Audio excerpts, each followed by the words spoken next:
یہودیوں کا تکبر، ان کے کفر کی بنیادی وجہ۔ بنی اسرائیل میں چونکہ انبیاء کا ایک طویل سلسلہ موجود رہا، جس کی وجہ سے یہودی باقی قوموں کو کم تر سمجھنے لگے اور وہ یہ گمان کرنے لگے کہ نبی صرف اور صرف بنی اسرائیل سے ہی آ سکتا ہے۔ اس کے علاوہ یہودی دیگر قبائل کو ان پڑھ اور غیر تہذیب یافتہ کم درجہ خیال کرتے تھے، حالانکہ یہ صرف اللہ کا اختیار ہے کہ وہ جس قوم سے چاہے نبی یا رسول چن لے، اور اس نافرمانی کی وجہ سے وہ اللہ کے غضب کے مستحق قرار پائے۔ اور آج بھی اگر کوئی حق بات کہنے والوں کی مخالفت کرے گا تو وہ ایسے ہی اللہ کے غضب کا شکار ہوگا۔ اللہ فرماتا ہے، کیسی بری چیز ہے جس کی خاطر انہوں نے اپنے آپ کو بیچ ڈالا۔ وہ بہت بری چیز ہے کہ محض ضد اور حسد کی بنا پر اللہ کی نازل کردہ ہدایت کو قبول کرنے سے انکار کرتے ہیں کہ اللہ نے اپنے فضل یعنی وحی اور رسالت سے اپنے جس بندے کو چاہا نواز دیا، لہٰذا یہ اللہ کے غضب پر غضب کے مستحق ہو گئے۔ ایسے کافروں کو ذلت کا عذاب ہے۔ پہلا غضب اس لیے کہ حق کو پہچان لینے کے باوجود ضد، حسد اور بغض اور وہ نسلی تعصب اور تکبر جس کی بنیاد پر کہ آپ صلی اللہ علیہ وآلہ وسلم بنی اسماعیل سے ہیں، نبوت کے انکاری ہو گئے۔ اور دوسرا غضب اس لیے کہ وہ کہتے تھے کہ ہمارے پاس تورات موجود ہے، ہم کسی اور کتاب کو کیوں مانیں، لیکن وہ تورات کی تعلیمات پر عمل کرنے کے بجائے ذاتی مفادات کے لیے اس میں تحریف کرتے تھے، اور یوں وہ اللہ کے غضب پہ غضب کے مستحق ٹھہرے۔ اللہ ان کے جرائم کو قرآن مجید میں یوں بیان فرماتا ہے،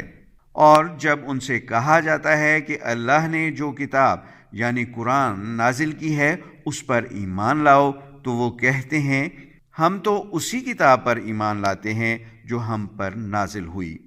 اور جو کچھ بھی تورات کے علاوہ ہو اسے ہم نہیں مانتے، حالانکہ یہ قرآن برحق ہے جو اس تورات کی بھی تصدیق کرتا ہے جو ان یہود یعنی بنی اسرائیل کے پاس ہے۔ یہاں تورات میں لکھا ہے کہ جو کتاب تورات کی تصدیق کرے اس پر اور آنے والے پیغمبروں اور کتابوں پر ایمان لاؤ۔ پھر فرمایا، اے پیغمبر صلی اللہ علیہ وآلہ وسلم، آپ ان سے پوچھئے کہ اگر تم اپنی ہی کتاب تورات پر ایمان لانے والے ہو تو اس کے نزول کے بعد اللہ کے نبیوں کو کیوں قتل کرتے رہے ہو؟ حالانکہ تورات میں واضح لکھا ہے کہ جو بھی نبی آئے گا اس کی تم مدد کرنا اور ایمان لانا، لیکن انہوں نے ان معصوم انبیاء جیسے حضرت زکریا علیہ السلام اور حضرت یحییٰ علیہ السلام کو قتل کر دیا، جو احکام تورات پر عمل پیرا تھے اور ترویج کے لیے مبعوث تھے۔ آگے فرمایا، تمہارے پاس موسیٰ واضح دلائل اور نشانیاں لے کر آئے تھے، پھر بھی تم نے ان کی عدم موجودگی میں بچھڑے کو معبود بنا ڈالا،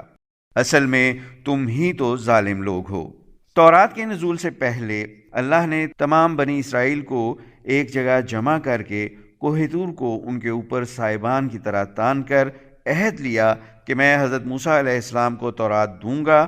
اس کو مضبوطی سے تھامنا اور احکامات کو غور سے سن کر ان پر عمل کرنا، مگر ان کے دلوں میں کھوٹ تھا، زبان سے اقرار کر رہے تھے مگر دل سے تصدیق نہیں کر رہے تھے۔ اس کے بارے میں اللہ فرماتا ہے، اور وہ واقعہ بھی یاد کرو جب ہم نے کوہ طور کو تمہارے اوپر اٹھا کر تم سے اقرار لیا اور حکم دیا تھا کہ جو کتاب تمہیں دی جا رہی ہے اس پر مضبوطی سے عمل پیرا ہونا اور اس کے احکام غور سے سننا، تو تمہارے اسلاف کہنے لگے کہ ہم نے سن لیا، اور دل میں کہا ہم نہیں مانیں گے۔ چنانچہ اللہ نے اس منافقت کی وجہ سے سزا کے طور پر اپنی محبت اور خوف ان کے دلوں سے نکال لیا، ان کے دلوں پر تالے لگ گئے اور بچھڑے کی محبت میں ضلالت اور رسوائی کے گہرے گڑھے میں گر گئے۔ اللہ کا فرمان ہے، ان کے اسی کفر کی وجہ سے ان کے دلوں میں بچھڑے کی محبت ڈال دی گئی۔